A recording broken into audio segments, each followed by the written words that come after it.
मेरे प्यारे टॉपर्स, मेरे प्यारे ब्रिजेशियंस, कैसे हैं?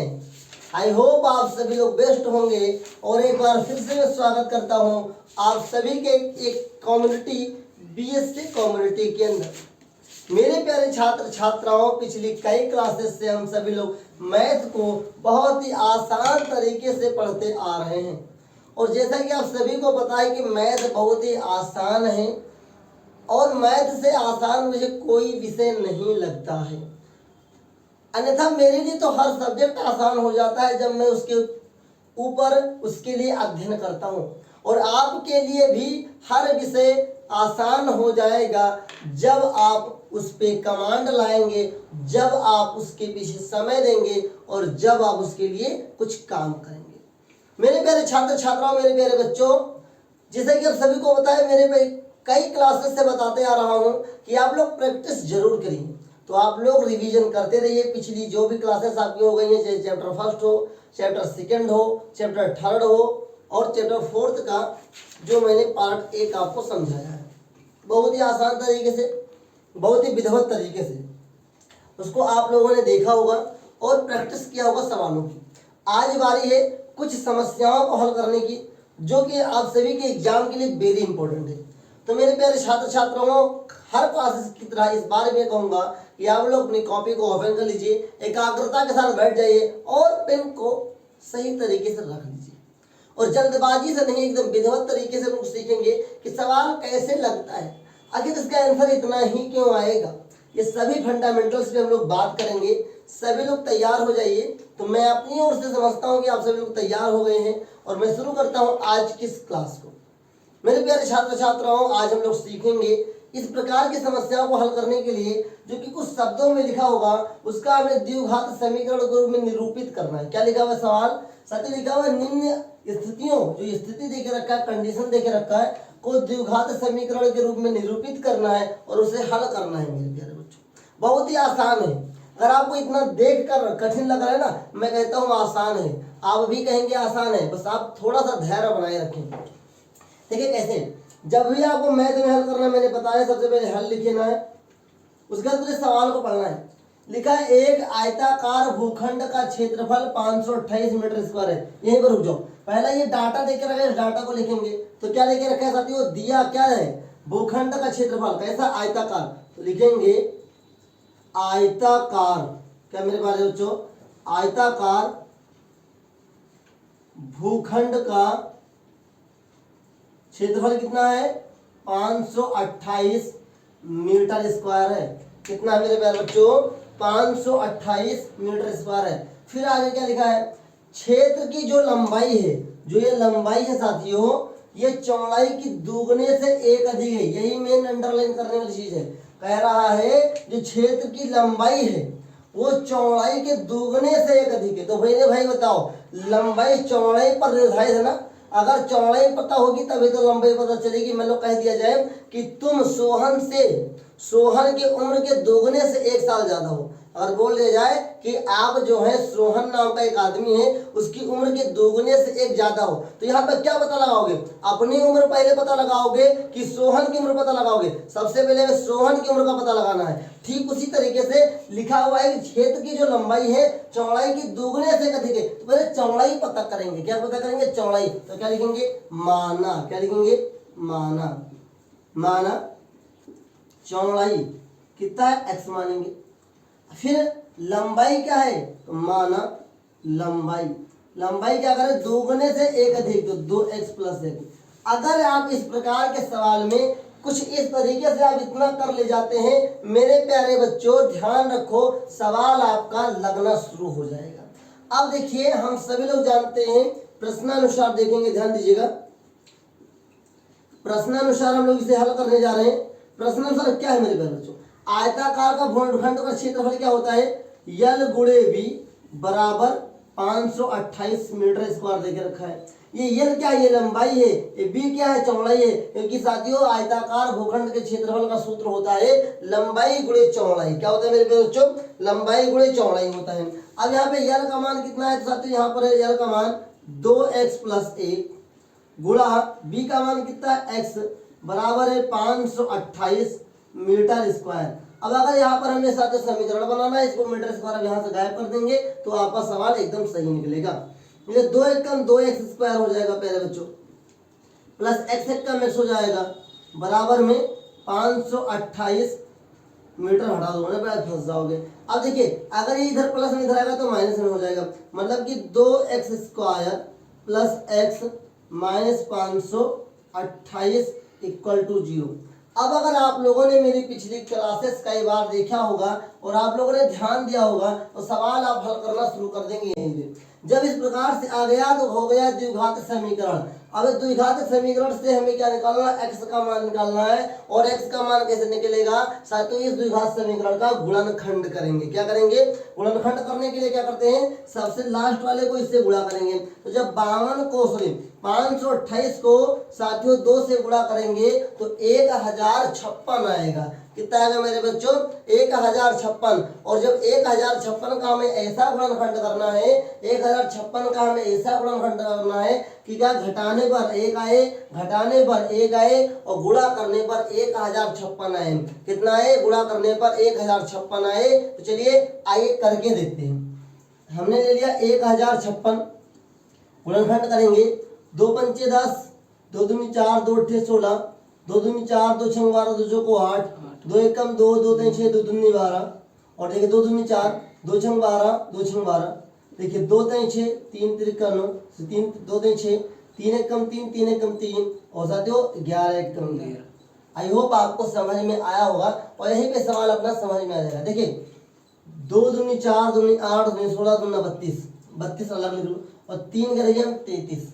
तो क्या साथियों 33 में से जब 32 घटेगा तो 1 बचेगा और 33 को जब 32 से गुणा करेंगे तो 1056 आएगा। तो गुणनखंड क्या निकल के आया, 33 गुणे 32, 33 गुणे 32 1056 होता है। तो आइए इसको आगे हल करते हैं। कैसे करेंगे मेरे प्यारे बच्चों, यहाँ लिखा है 2x स्क्वायर, इसको हम लोग ऐसे लिख लेंगे, प्लस लगा है प्लस लगा देंगे ब्रैकेट में 33 minus 32 x minus 528 equal to 0। अब देखिए इसको ओपन करेंगे, 2x square plus 33 x minus 32 x minus 528 equal to 0। अब ध्यान दीजिए अगर इन दोनों में से क्या कॉमन हो सकता है, इन दोनों में क्या कॉमन है, तो पहले तो 2 कॉमन है, उसके बाद क्या कॉमन है मेरे प्यारे बच्चों, तो मेरे प्यारे बच्चों इसके बाद जो कॉमन है ये x कॉमन ले लेंगे और यहाँ पर कुछ नहीं तो x बचा और यहाँ पे कुछ कॉमन नहीं है भैया, यहाँ पर कुछ नहीं कॉमन है, अब केवल x कॉमन है, केवल x कॉमन। ध्यान दीजिए क्यों कुछ नहीं कॉमन है, क्योंकि साथियों 2 और 33 में कुछ कॉमन है ही नहीं, 2 और 33 किसी एक के पकड़े में आएगा नहीं, इसलिए केवल x कॉमन लेंगे। अंदर बचेगा 2x प्लस 33। अब देखिए यहाँ पर हम माइनस पहले कॉमन लेंगे और 32 528 साथियों कॉमन हो जाएगा 32। क्या होगा कॉमन, 32 16 कॉमन हो गया मेरे पास साथियों, 16 कॉमन हुआ। तो 16 के पहाड़े में साथियों 32 भी आता है और 16 के पहाड़े में 528 भी आता है। तो यहाँ से हम लोग साथियों 16 कॉमन लेंगे और यहाँ पर साथियों क्या हो जाएगा 16 दूना 32x और माइनस माइनस प्लस हो जाएगा और 16 3 48 का 8 हाथ से लाए 4, 16 3 48 बराबर का 0। एक और मुझे ट्रिक आसान बता रहा हूँ तुम्हें, ये तो अगर तुम्हें पता लगाना है यहाँ क्या कॉमन लेना है तो इधर वाले को देखकर आप पता लगा सकते हैं क्या कॉमन लेना है। यहाँ शुरुआत में 2 हमें अंदर लाना था, अब बताओ भैया 32 का बाहर से 32 में से क्या कॉमन ले, यहाँ पर 2 है तो 16 कॉमन ले लेंगे, 16 दूना 32 हो जाएगा। अब देखिए बाहर वाला x और माइनस 16 एक साथ हो जाएगा और अंदर वाला 2x प्लस 33 इक्वल टू 0। तो एक बार x माइनस 16 इक्वल टू 0, एक बार 2x प्लस 33 इक्वल टू 0। तो x बराबर क्या होगा 16 और यहाँ पर साथियों 2x बराबर माइनस 33 और x बराबर क्या होगा माइनस 33 बटा 2। अब ध्यान दीजिए यहाँ पर समझने वाली बात है, तभी आगे आप समझ पाएंगे। देखिए साथियों यहाँ पर एक माइनस का डाटा है, एक प्लस का डाटा है, तो याद रखिए लंबाई कभी माइनस में नहीं हो सकती, ना कभी चौड़ाई माइनस में हो सकती। हमने x क्या माना, हमने x माना था चौड़ाई, तो बताओ कोई चौड़ाई माइनस में हो सकती है, नहीं। तो साथियों याद रखिएगा लंबाई आ जाए, चौड़ाई आ जाए, उम्र आ जाए, दूरी आ जाए, मीटर आ जाए, किलोमीटर आ जाए, इस प्रकार के डाटा को माइनस वाला छोड़ देते हैं और प्लस वाला ले लेते हैं। तो यहाँ पर क्या लिखेंगे, अब यहाँ पर हमें लिखने की बारी है, लंबाई और चौड़ाई बतानी है। लंबाई चौड़ाई कैसे बताएंगे, लिखेंगे अतः, क्या लिखेंगे अतः। एक्स किसको माना था हमने, चौड़ाई माना था, तो अतः चौड़ाई बराबर क्या होगा 16, और चूंकि ये मीटर में था तो मीटर होगा मेरे प्यारे बच्चों। फिर हमें क्या लिखना है, लंबाई, तो लंबाई क्या होगा मेरे प्यारे साथियों, लंबाई का क्या है 2x+1, 2x+1, तो साथियों 2 गुणे 16x का मान 16 प्लस 1, 16 दूना 32, 16 दूना 32 प्लस 1 हो जाएगा 33 मीटर। तो आई होप आपको ये समझ में आया होगा, और बहुत ही आसान तरीका है, अगर आप इतना करके ले जाते हैं आपका सवाल लग जाएगा। सबसे पहले आपको लिखना है सवाल में क्या देके रखा है और क्या पूछा हुआ है, उसके बाद कंडीशन बनाइए, कंडीशन बनाने के साथ साथ आप सवाल को बहुत ही बेहतर तरीके से हल कर पाएंगे। अगर आपने एक भी गलती नहीं गुणनखंड में तो आपका सवाल एकदम सही लग जाएगा। और दूसरी बात याद रखिए, डाटा चाहे वो लंबाई का हो, चौड़ाई का हो, ऊंचाई का हो, गहराई का हो, उम्र का हो, कोई भी हो साथियों, माइनस वाला डाटा नहीं लिया जाता है, प्लस वाला ही डाटा लिया जाता है। आई होप आपको समझ में आया होगा मैंने किस प्रकार से इस प्रश्न को हल किया है। आइए इसके अगले प्रश्न की ओर। अब मेरे प्यारे छात्रों, मेरे प्यारे विद्यार्थियों, एक नए प्रश्न की ओर चलते हैं, और ये प्रश्न आप लोगों ने अपनी प्राइमरी क्लासेस के टाइम पर या साथ ही जूनियर क्लासेस के टाइम पर जरूर पढ़ा होगा, अगर आप ध्यानपूर्वक मैथ पढ़ने वाले विद्यार्थी हैं तो। अन्यथा तो हर चीज हवा में उड़ा देते हो तुम लोग केवल उसी को सीरियस लेते हो जो लगता है इसके बिना काम ही नहीं चलेगा। बोर्ड एग्जाम के टाइम पे इतने सीरियस हो जाते हो जैसे लगता है कि भैया पीछे से कौन पढ़ा है, और सब क्लास को वैल्यू ही नहीं करते हो। जब तक हर क्लास की वैल्यू नहीं करोगे फिर दिक्कत हो जाएगा। तो आइए, कोई बात नहीं, अगर आप लोग नहीं जानते हैं तो ये सवाल बहुत ही आसान तरीके से बताऊंगा, बहुत ही सिस्टम से बताऊंगा। तो देखिए सबसे पहले क्या लिखा है, सबसे पहले हल मैंने लिख दिया यहाँ पर, तो ये तीर मैं यहाँ से हटा देता हूँ। अधिकतम 2 क्रमागत धनात्मक पूर्णांकों का गुणनफल 306 पूर्णांक ज्ञात कीजिए। सबसे पहले वो कंडीशन के देके रखा है, कंडीशन देके रखा है पूर्णांक होने चाहिए और धनात्मक होने चाहिए और क्रमागत होने चाहिए। ये तीनों अपने आप में एक दूसरे से कनेक्टिव है। क्रमागत का मतलब होता है इंग्लिश वाले याद है कॉन्सेक्यूटिव, क्रमागत लगातार, मतलब एक के बाद तुरंत एक आ जाए, 1% की गैप ना हो, वो कहते हैं क्रमागत। तो जो 2 क्रमागत धनात्मक पूर्णांकों गुणनफल ज्ञात करना है और संख्या ज्ञात करना है। समझिए कैसे ज्ञात करेंगे, लिखेंगे मान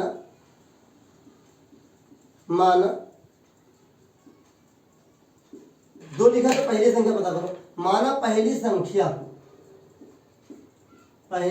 संख्या बराबर है। अब ध्यान देना, क्रमांक का ट्रिक याद रखो, क्रमांक, तो यहाँ पे लिखा धन पूर्णांक मतलब प्लस आएगा। अब मेरे अगर हम x को 1 मान लें, x को हम 1 मान लें, तो बताओ 1 के बाद तुरंत क्या आएगा, 2 आएगा। 1 के बाद तुरंत 2 आएगा, क्या आएगा मेरे साथियों, 1 के बाद तुरंत 2 आएगा। अब मेरे प्यारे बच्चों बताओ x में कितना जोड़ेंगे तो 2 होगा, x में 1 जोड़ेंगे तभी तो 2 होगा। कैसे होगा, 2 हमने क्या बताया, क्रमागत मतलब लगातार होगा। अब अगर हमने पहली संख्या x मान लिया और साथियों x को हम मान ले 1, तो 1 में कितना जोड़ेंगे साथियों, इसके बाद तुरंत 2 आ जाए, 1 में जोड़ेंगे 1 तभी तो 2 आएगा। तो x में जब 1 जोड़ेंगे तभी तो इसके बाद दूसरी संख्या आएगी। कुछ समझ पा रहे हो, तो लिखेंगे माना दूसरी संख्या, पहली संख्या तो x थी, क्रमागत जहां पर होगा प्लस 1 चिपका देना, फटाफट से चिपकाओ। याद रखो जहां पर साथियों क्रमागत को फटाफट चिपका दो, लेकिन याद रखना वहां पूछा तो ये तो नहीं है कि सम संख्या विषम संख्या, यहाँ सम विषम नहीं पूछा इसलिए हमने 1 चिपकाया है। कहां पर धनात्मक होगा, क्रमागत होगा, उससे साथियों क्या करेंगे, फटाफट 1 चिपका देंगे। अब ये लिखा हुआ क्या है, प्रश्नानुसार हम से हल करते हैं। आप ध्यान दीजिएगा, प्रश्नानुसार ये क्या कह रहा है, सवाल कह रहा है अगर इन दोनों का गुणनफल करेंगे तो 306 आएगा, मतलब कि x और x+1 बराबर 306। आइए ध्यान दीजिएगा सभी लोग, x को x से गुणा करेंगे x² प्लस x बराबर 306। इसको इधर लेकर आओ मेरे प्यारे बच्चों, तो x² plus x minus 306 equal to 0। अब 306 कम 306 का खंड करना 1 के बराबर मेरे प्यारे बच्चों, कि गुणा करने पर 306 आए और घटाने पर 1 आए, गुणा करने पर 306 आए और गुणा करने पर 306 आए, घटाने पर 1 आए। तो आइए 306 का गुणनखंड करते हैं, गुणनखंड। देखिए 2 से कटेगा, 2 1 कम 2, 2 3 6। अभी 3 से कटेगा, 3 बचे 15, 3 1 कम 3, 3 से कटेगा, 3 1 कम 3, 3 7 21 और 17 1 कम 17। 17 एकम 17, देखिएगा ध्यान से साथियों, 3 त्रिका 9 और 9 दूनी 18, और 18 में से 17 जाएगा, एक बचेगा, और 18 को जब आप 17 से गुणा करेंगे तो 306 आएगा। आइए मैं आशा करता हूँ आपको समझ में आया होगा। गुणनखंड करने के बाद ही पता लगा सकते हैं। तो देखिए ध्यान से, एक्स स्क्वायर प्लस 18 माइनस 17, 18 में से 17 जाएगा तो एक बचेगा, और 18 को जब 17 से गुणा करेंगे तो 306 आएगा साथियों, 306 इक्वल टू 0। अब देखिए ध्यान से, x square plus 18x minus 17x minus 306 equal to 0। यहाँ साथियों लाइन खींच दो। अब देखिए मैंने क्या बताया, कॉमन लेने की बारी आ गई, कॉमन लेने की। तो यहाँ से क्या कॉमन है, यहाँ से इन दोनों में केवल x कॉमन है, तो इसके बाद जो मैं यहाँ लिख रहा हूँ आप नीचे लिखेंगे। यहाँ पे हमने x कॉमन ले लिया, क्या बचा, x प्लस 18, क्या बचा, x प्लस 18, और इसे यहाँ पे मिटा दो मेरे प्यारे साथियों। तो क्या बचा, x प्लस 18, यहाँ पर माइनस लगा है, माइनस लगा दो। यहाँ दोनों में क्या कॉमन है, 17 कॉमन है। मैंने कैसे पहचान लिया, ये 17 से साथियों ये कट जाएगा, कैसे कटेगा मैं कट के दिखाऊंगा। यहाँ पर साथियों x बचा, और ये माइनस माइनस हो जाएगा प्लस। अब ध्यान से देखो मेरे साथियों, एक तो आसान ट्रिक तुमको हम ये बता देंगे कि यहाँ पर साथियों इन दोनों का बराबर होना जरूरी है। तो साथियों मैं डायरेक्ट बता दिया, यहाँ पर 18 आएगा, कैसे आएगा ध्यान से देखो, 17 के पहाड़े में साथियों 17 दूना 34 ज्यादा होगा, 17 एकम 17, ना विश्वास हो तो 306 का साथियों 17 से भाग कर लो, पता चल जाए कितनी बार में कटी। तो 17 एकम 17 कितना बचेगा, कितना बचेगा साथियों, 3 यहाँ बचेगा और एक यहाँ 36, 17 ठे 136 होता है, 17 ठे 136 होता है, कितना आया 18, यहाँ पर 18 बचेगा इक्वल टू 0, इक्वल टू 0। अब आगे देखिए मेरे प्यारे बच्चों क्या होगा, तो x माइनस 17 एक साथ होगा और x प्लस 18 इक्वल टू 0। तो एक बार x माइनस 17 इक्वल टू 0, एक बार x प्लस 18 इक्वल टू 0, एक बार उधर जाएगा तो प्लस में हो जाएगा, x बराबर 17 हो जाएगा, और ये क्या जाएगा x बराबर माइनस 18। अभी मैंने आपको क्या बताया, माइनस में कोई उम्र वगैरह नहीं ले जाते, लेकिन यहाँ तो संख्या था। क्या आपके मन में उठा सवाल कि हम इसे माइनस में ले सकते हैं, नहीं नहीं ले सकते, क्यों, क्योंकि यहाँ पर धनात्मक लिखा है, धनात्मक मतलब केवल प्लस वाला लेना है, तो हम इसको यहाँ पर नहीं लेंगे और x बराबर 17 लेंगे। तो आइए संख्या पता करते हैं। तो अतः फिर लिखेंगे, अतः वे संख्याएं या वे पूर्णांक, क्या, अतः वे पूर्णांक, पहली क्या होगी, पहली बराबर 17, दूसरी क्या है, x प्लस 1 है, x plus 1 equal to 17 plus 1 बराबर 18। तो आई होप आपको आंसर में समझ में आया होगा, और कैसे सवाल लगाना है बोर्ड एग्जाम में वो भी समझ में आया होगा। कितना आसान है, बहुत आसान है मेरे प्यारे साथियों।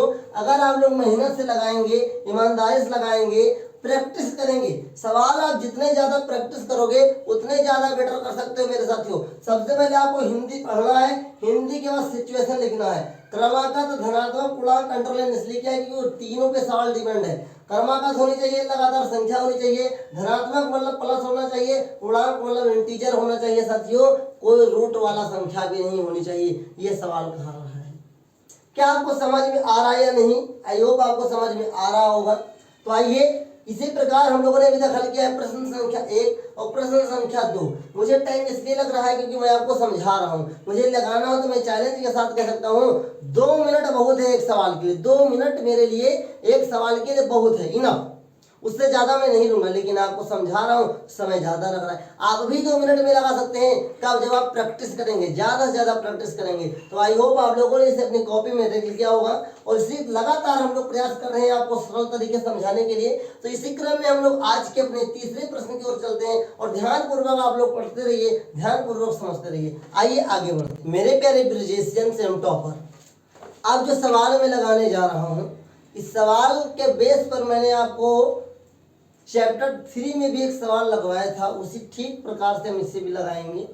आप सभी लोग कृपया ध्यान देंगे, और सवाल बहुत ही आसान है, इसलिए ज़्यादा परेशान होने की जरूरत भी नहीं है। सवाल कब कठिन हो जाता है, जब बच्चे पढ़ते तो हाँ सामने है, ध्यान कहीं और रहता है, मन कुछ और कहता है करने का, लेकिन कर भी नहीं पाते हैं। कहते ना कि आपने सुना होगा धोबी का कुत्ता ना घर का ना घाट का। कहानी सुनी मेरे भाई। अगर मन कहीं और है, कर कुछ कहीं और रहे हो और जो कर रहे हो उसमें भी सफलता नहीं मिल पा रही, तो क्या है इसका मतलब?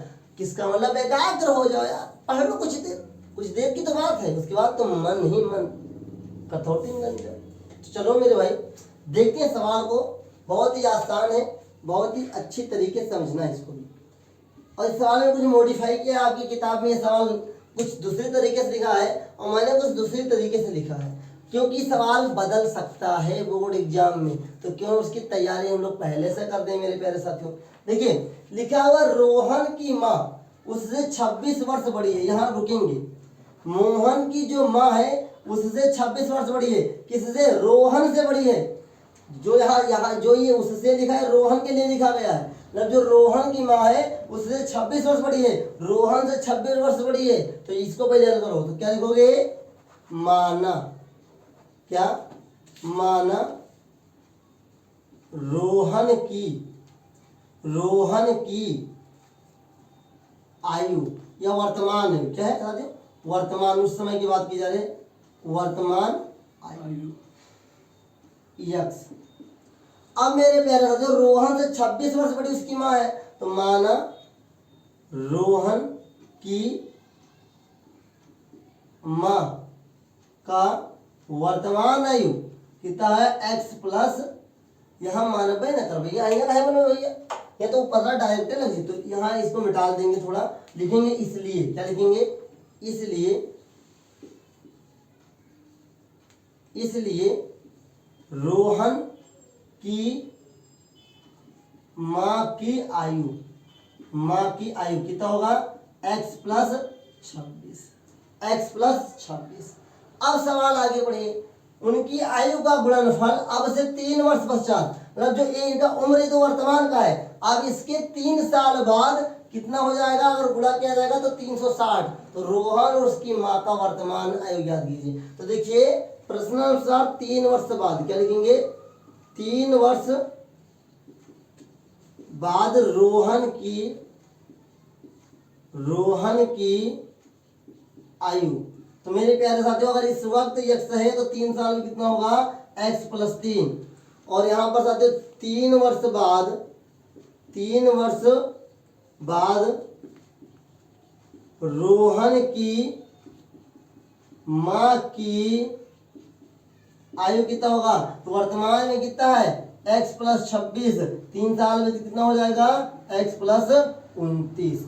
फिर आगे सवाल कह रहा है अगर इनके उम्र को गुणा किया जाता है, यदि इनके उम्र को गुणा किया जाता है तो साथियों 360 हो जाता है। तो वर्तमान में इनकी आयु बतानी है। आपकी किताब में केवल रोहन का उम्र निकालना है, हम सिखाएंगे आपको रोहन और उसकी माँ दोनों का उम्र निकालना। एग्जाम में इस तरीके से सवाल आ सकता है। तो आइए प्रश्न अनुसार हल करते हैं। तो लिखेंगे प्रश्नानुसार क्या सवाल कह रहा है साथियों? लिखा है कि x plus 3 multiply x plus 29 equal to 360। इसे हल करेंगे साथियों, ध्यान दीजिएगा। पहली संख्या से गुणा करेंगे तो x को x से गुणा करोगे तो x स्क्वायर होगा, और 29 को x से गुणा करोगे तो साथियों 29x होगा, और 3 एकम 3x होगा, प्लस 29 कितना होगा साथियों? 87 होगा, इक्वल टू 360। अब देखिए साथियों ध्यान दीजिएगा सभी लोग। तो ये हो जाएगा एक्स स्क्वायर, 29 में 3 जोड़ेंगे हो जाएगा 32 एक्स मेरे साथियों, और प्लस 87 माइनस 360, क्योंकि साथियों वो बराबर के उस टाइप में प्लस में इधर आएगा तो माइनस में हो जाएगा। तो ध्यान दीजिएगा ये हो जाएगा एक्स स्क्वायर प्लस 32x, और देखिए प्लस माइनस बड़ी संख्या माइनस में है तो लिखेंगे माइनस, और साथियों इसमें से 87 घटाना है, इसमें 87 घटाएंगे तो 277 बचेगा, समझे नहीं? 273 बचेगा, इक्वल टू 0। अब हमें समीकरण मिल गया, और आइए समीकरण को हल करते हैं। कैसे हल करेंगे कि साथियों 273 एकदम 273 का हमें ऐसा खंड करना है कि गुणा करने 273 आए और घटाने पर 32 आए, गुणा करने 273 आए। तो आइए 273 का हम लोग गुणनखंड करते हैं। कैसे करेंगे? 3 से कटेगा, 3 9 27, 3 एकम 3। अब किसे कटेगा? 7 से कटेगा, 7 एकम 7, 7 21, तो ये 13 एकम 13। आइए ध्यान दीजिए, लगाते हैं हम लोग दिमाग। ये क्या है मेरे प्यारे साथियों, 13 तिया 39, 13 7 तक 21 है, कितना है 21 माइनस 13 करोगे नहीं बनेगा, चलो छोड़ दो।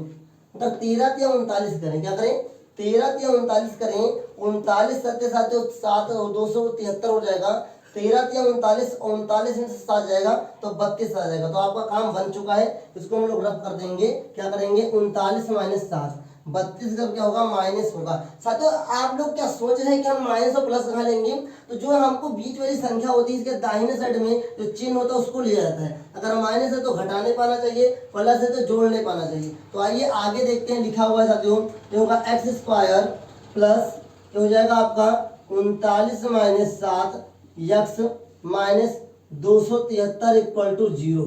अब देखिए x square plus 39 x minus 7 x minus 273 equal to 0। अब देखिए इनमें से हम लोग क्या कॉमन लेंगे, इनमें से क्या कॉमन है, इनमें से x कॉमन है, x हमने कॉमन ले लिया तो क्या बचा x प्लस 39 बटा यहाँ पर क्या बचा तो 7 कॉमन लेंगे, यहाँ पर x बचेगा, माइनस माइनस प्लस हो जाएगा। अब देखिए 7 त्रिक 21, 7 त्रिक 21, 6 बचेगा 63, 7 9 63 इक्वल टू 0। तो एक बार क्या होगा x माइनस 7 एक ब्रैकेट में और एक ब्रैकेट में x प्लस 39 इक्वल टू 0। ये आपको कॉमन फैक्टर आना चाहिए। अगर आपको अभी भी कॉमन फैक्टर नहीं आता है तो आप लोग अपनी क्लास 9 की बुक उठा के इतना फैक्टर कर डालो, इतना कर डालो कि मन से उपजाऊ फैक्टर आना चाहिए आपको, तभी आपको सवाल लगेगा। तो एक बार क्या होगा x माइनस 7 इक्वल टू 0, एक बार क्या होगा x प्लस 39 इक्वल टू 0। अब देखिए इधर माइनस उधर जाएगा तो प्लस में, तो x बराबर 7 हो जाएगा, इधर देखो x बराबर 39, वो भी माइनस का हो जाएगा। अभी मैंने आपको पहले अलर्ट करके रखा है साथियों कि मैंने क्या बताया था, उम्र होगी, लंबाई होगी, चौड़ाई होगी, ऊंचाई होगी, कुछ भी होगा माइनस में डाटा नहीं लेंगे। तो माइनस वाला हो गया अभी से कैंसिल। अब प्लस वाली बारी, तो आइए इसको स्टेटमेंट कैसे लिखेंगे, इसको भी लिखते हैं। बहुत ही आसान सवाल होते हैं, बस आप लोग प्रैक्टिस करते रहिए। यहाँ पे हमने x की उम्र मानी थी रोहन की, तो लिखेंगे अतः, क्या लिखेंगे अतः रोहन की, अतः रोहन की वर्तमान आयु बराबर 7 वर्ष, कितना, और उसकी मम्मी का कितना है x प्लस 36, x प्लस 26। तो अतः रोहन की माँ का वर्तमान आयु बराबर x प्लस 26, x का मान 7 तो 7 प्लस 26 बराबर 33 वर्ष। कितना होगा मेरे साथियों 33 वर्ष।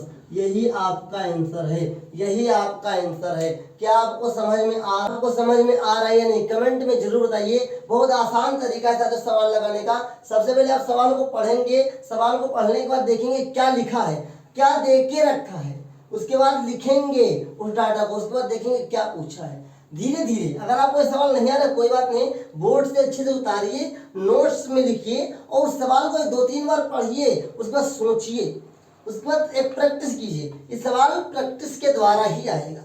प्रैक्टिस करिए, जितना ज्यादा आप प्रैक्टिस करेंगे उतना ज्यादा आपको ये सवाल आना लगेगा, आना नहीं आने लगेगा। क्या लगेगा, आने लगेगा। तो आई होप आप लोगों को अभी तक जो मैंने 3 सवाल बताया है साथियों, सबसे पहले जो सवाल मैंने बताया था वो आपको क्षेत्रफल को लेकर था, दूसरा मैंने क्रमांक संख्या से बताया, तीसरा उम्र को लेकर बताया, चौथा जो सवाल है वो रेलगाड़ी से, क्या है रेलगाड़ी वाला सवाल है। तो आइए रेलगाड़ी वाला भी तो सवाल लगा लो साथियों, तभी तो मजा आएगा छुपू छुपू चलने से। आइए आगे बढ़ते हैं।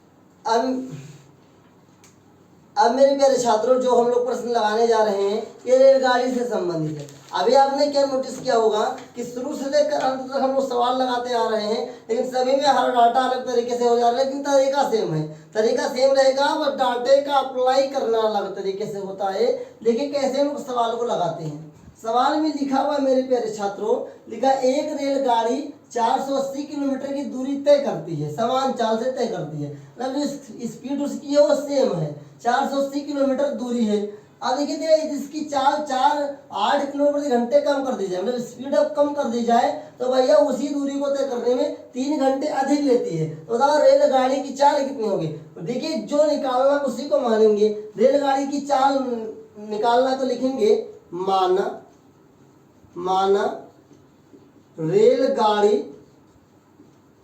की चाल बराबर x। अब चाल x हो गया, दूरी क्या देके रखा है साथियों दूरी देके रखा है 480 किलोमीटर। अब मेरे प्यारे साथियों, आपने फार्मूला अपने क्लास 9 में पढ़ा होगा कि चाल बराबर क्या होता है, चाल बराबर होता है दूरी बटे समय, दूरी बटे समय। अब हमें क्या देखने को मिलता है मेरे प्यारे साथियों कि चाल हम यहाँ पर x रख देते हैं और जाते दूरी 480 किलोमीटर रख देते हैं, तो समय हमें नहीं पता है। तो अगर हमें समय निकालना है मेरे प्यारे साथियों, क्या निकालना है, समय, तो क्या सूत्र हो जाएगा, ये हो जाएगा समय बराबर 480 बटा x, 480 बटा x, ये टाइम हो गया, क्या हो गया, टाइम हो गया मेरे प्यारे छात्रों। अब देखिए सवाल क्या रहा है, ये तो पहली कंडीशन से हो गया।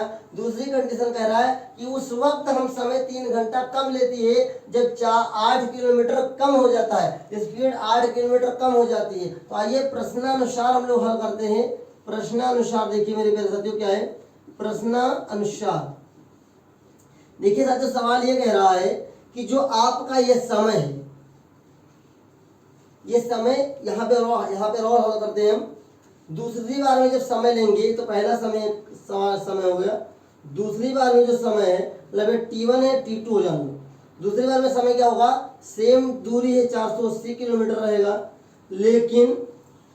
लेकिन जो चाल है क्या साथियों, इसको काट दीजिए, जो चाल है आपका वो 8 किलोमीटर प्रति घंटा कम हो गई, मतलब चाल पहले x थी अब 8 घट गया। अब कह रहा है कि जो अब स्पीड कम हुई है और जो पहले स्पीड था और उनमें अंतर देखा जाए तो समय 3 घंटा ज्यादा लेगा। तो समय 3 घंटा ज्यादा कैसे लेगा कि 480 बटा x माइनस 8, और साथियों 480 घंटा क्या है, 3 घंटे अधिक लेती है, समय 3 घंटे अधिक लगेगा। तो यहाँ पर साथियों चाल जहां पर कम करेंगे वहां तो समय ज्यादा लगा होगा, तो ज्यादा समय में से कम समय को घटा देंगे, तो ज्यादा समय माइनस कम समय बटा x बराबर में 3 घंटे लग रहा है। इन दोनों में क्या कॉमन है, 480 हम लोग कॉमन ले सकते हैं, 480 कॉमन हो जाएगा। तो यहाँ पर साथियों 1 बटा x माइनस 8 माइनस 1 बटा x बराबर में 3 मेरे साथियों। अब जाते एक गुणे में इधर आएगा तो नीचे भाग में होगा, x एक कम x दीजिए गुणा करेंगे, माइनस x एक कम साथियों x हो जाएगा, माइनस माइनस प्लस 8 हो जाएगा। नीचे x को x से करेंगे x स्क्वायर माइनस 8x हो जाएगा, बराबर में 3 बटा 480, 3 बटा 480। ध्यान दीजिएगा सभी लोग, अब मैं क्या करने वाला हूँ, एक प्लस में है और एक माइनस में है, तो क्या मैं इसे काट सकता हूँ या नहीं, तो ये तो भैया ऑटोमेटिक कट जाएगा। ऊपर क्या बचा, 8 बचा, ऊपर कितना बचा, 8 बचा, नीचे कितना बचा, एक्स स्क्वायर माइनस 8x बराबर में 3 एकम 3, 16 3 48 160, तो बराबर 1 बटा 160। अब क्रॉस मल्टीप्लाई कर लो। अब क्रॉस मल्टीप्लाई करेंगे तो आइए यहाँ पर हम लोग ध्यान देते हैं, सभी लोग ध्यान दीजिएगा मेरे प्यारे छात्रों। मैंने क्या किया, सबसे पहले मैंने चाल बराबर दूरी बटे समय का सूत्र उपयोग किया। चाल हमारा x था, x लिख लिया, दूरी हमारे 480 किलोमीटर से लिख ली, समय हमने लिख लिया। वैसे समय हमने निकाला तो 480 ऊपर रहेगा, ये चाल नीचे आ जाएगी। अब सवाल ये कह रहा था कि अगर साथियों 8 किलोमीटर घंटे से स्पीड कम कर दी जाए, तो स्पीड जब कम कर दी जाएगी तो समय तो ज्यादा लगेगा। मान लो 40 की स्पीड से बाइक चला रहे हो और अगर 10 मिनट लग रहा था, तो अगर 30 की स्पीड से बाइक चलाने लगोगे तो क्या होगा, समय तो ज्यादा लगेगा, तो स्पीड कम होगा तो समय ज्यादा लगेगा। अब जो ज्यादा समय में से कम समय को घटाएंगे तभी तो हमें 3 घंटे का मतलब पता चलेगा। वही मैंने हल किया है। अब आगे समीकरण आगे है, वही मैं आपको हल करके समझा रहा हूँ। तो देखिए एक्स स्क्वायर एक कम एक्स स्क्वायर हो जाएगा मेरे प्यारे छात्रों, माइनस 8 एक कम 8x हो जाएगा, बराबर में 16 अट्ठे, तो 16 अट्ठे कितना होगा, 16 अट्ठे होता था जो 144, मतलब 0 1440, 16 अट्ठे नहीं, गलत हो गया मेरे प्यारे साथियों, गलत हो गया थोड़ा। 8 से 48 के 8 हासिल आएगा 4, और 8 एक कम 8 4 12 128 होता है मेरे साथियों, मतलब 1280। अब इसको इधर लेकर आएंगे तो x square minus 8x minus 1280 equal to 0। अब क्या हुआ कि 1280 एक कम 1280, 1280 का खंड 8 के बराबर घटाने पर 8 आए और गुणा करने पर 1280 आए। तो आइए इसका हम लोग फैक्टर करते हैं, 1280 ध्यान दीजिएगा, 2 से काटोगे तो ये 6 हो जाएगा, ये 4 0, 2 3 6 20, 2 एकम 16 दूना 32, 2 अट्ठी 16, फिर हो जाएगा 2 चौको 8, फिर हो जाएगा 2 दूनी 4, 2 दहम में 10, 2 पंचे 10 और 5 एकम 5। अब ध्यान दीजिएगा साथियों, घटाने पर 8 है, गुणा करने पर 1280 आए। देखिएगा 2 दूनी 4, 4 दूनी 8, 8 दूनी 16, 16 दूना 32। यहाँ पर थोड़ा हम स्टॉप लेंगे, 32 यहाँ पर आया।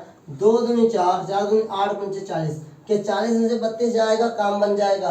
40 में से 32 जाएगा तो 8 बचेगा, और 40 को 32 से गुणा करेंगे तो 1280 आएगा। हम इस फैक्टर को अपने मिटा लेंगे मेरे प्यारे साथियों, रफ कर लेंगे। तो क्या हमने सीखा कि जब 1280 का फैक्टर करेंगे तो अगर 40 गुणे हम लोग 40 गुणे 32 करेंगे तो 1280 आएगा, और 40 में से 32 जाएगा तो 8 आएगा। तो देखिएगा ध्यान से, x square minus 40 minus 32 x minus 1280 equal to 0।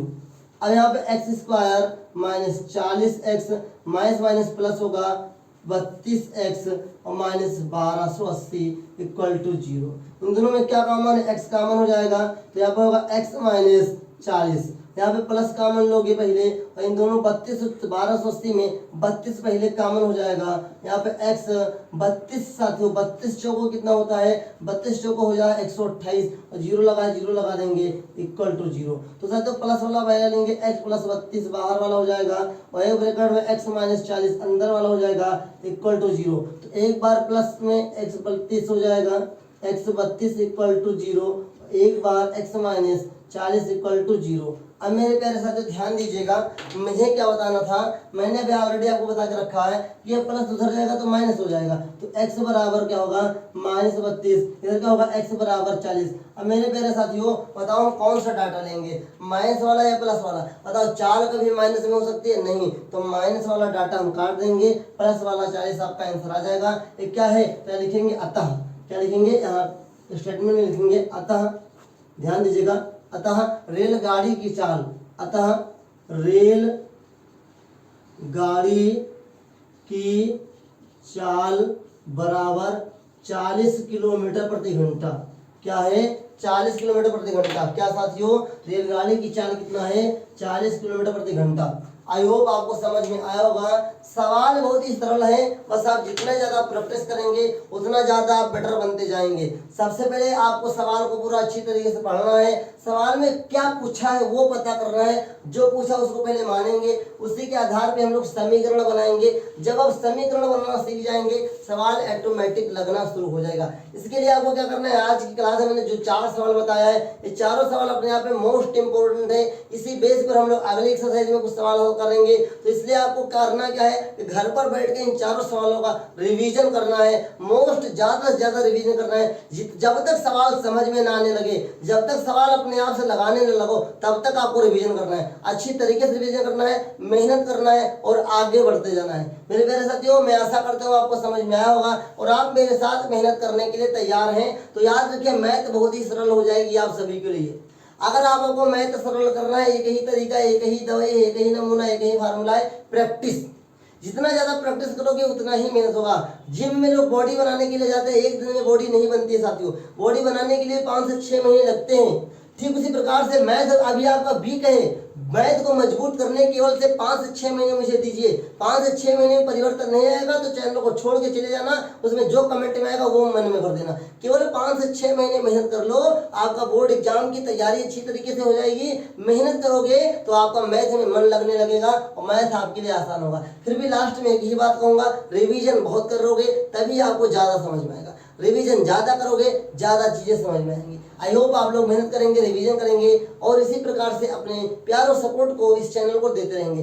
ज्यादा से ज्यादा वीडियो को शेयर करना है उन सभी विद्यार्थियों को जिनको मैथ कठिन लगता है। आई होप आप अपनी सभी बातों को समझेंगे और अमल करेंगे सभी चीजों पर। मिलेंगे नेक्स्ट क्लास में, तब तक सीखते रहिए, स्टडी विद ब्रिजेश सर के संग, मुस्कुराते रहिए ब्रिजेश साइंस अड्डा के संग। मिलेंगे नेक्स्ट क्लास में, तब तक के लिए जय हिंद, वंदे मातरम साथियों।